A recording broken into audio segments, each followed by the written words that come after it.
capital y la rentabilidad de ese capital suficiente para poder adquirir su derecho a la pensión.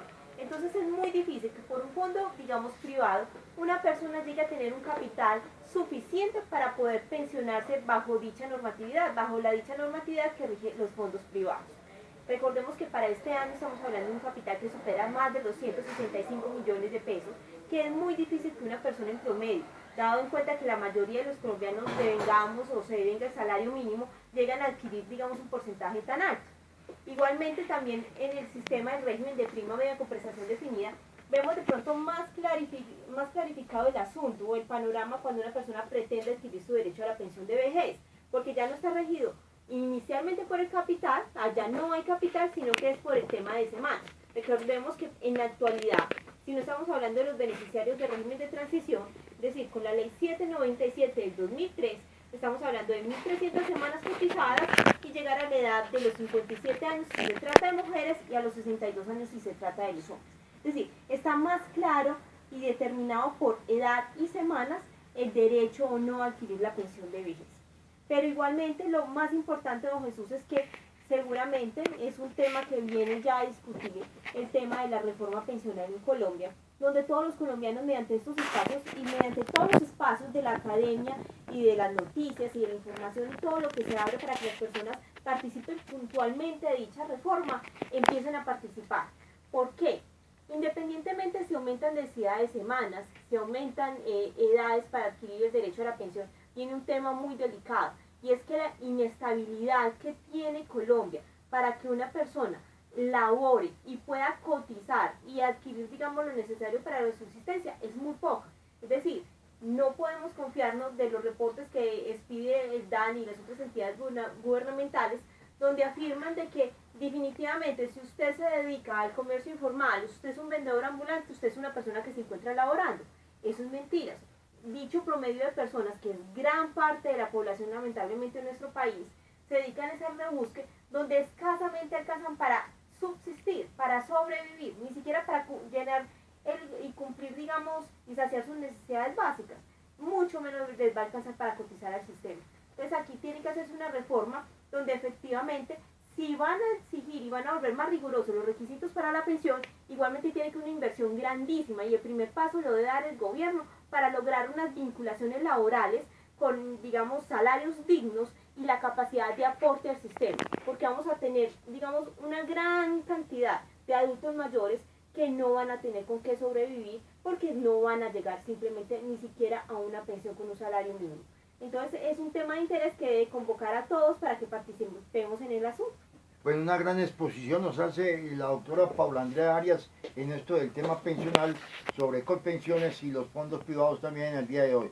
Y ahora sí, Juan Camilo, las líneas y nos vamos con llamadas. Claro, las líneas telefónicas para todos ustedes es 416-4242, 416-4243 y 416-0310.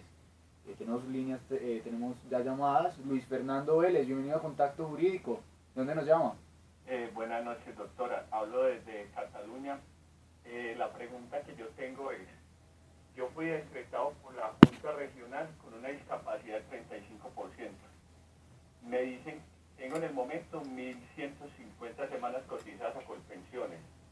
Me dicen que cuando cumpla las 1.300 semanas sin cumplirla puedo quedar pensionado con esa discapacidad. Muchas gracias. Bueno, don Luis Fernando, usted un saludo muy especial. Un saludo también a toda la gente de Cataluña y de los diferentes barrios de la ciudad de Medellín que nos acompaña en esta noche. Efectivamente, la pregunta de nuestro oyente está encaminada a los requisitos y lo que se entiende con una pensión de invalidez. Recordemos que cuando una persona sufre una discapacidad o una invalidez de origen común, es decir, cuando no tiene relación con un accidente de trabajo ni con una enfermedad de origen profesional, es de origen común y es atendida o digamos la entidad encargada de suplir, digamos, todo lo que se deviene de esta contingencia es el fondo de pensiones. ¿Qué requisitos tiene, digamos, el sistema pensionario en Colombia para adquirir o para dar una pensión de invalidez? Son los siguientes: tener un porcentaje de merma de capacidad laboral que debe ser igual o superior al 50%. En la fecha de estructuración contados 3 años hacia atrás debe tener 50 semanas cotizadas con el sistema y que sea catalogada de origen común. Con estos 3 requisitos la persona accede pensión. Pero ¿qué pasa si esa persona no alcanza ese porcentaje de pérdida de capacidad laboral del 50%? Recordemos que inicialmente lo califica el fondo de pensiones.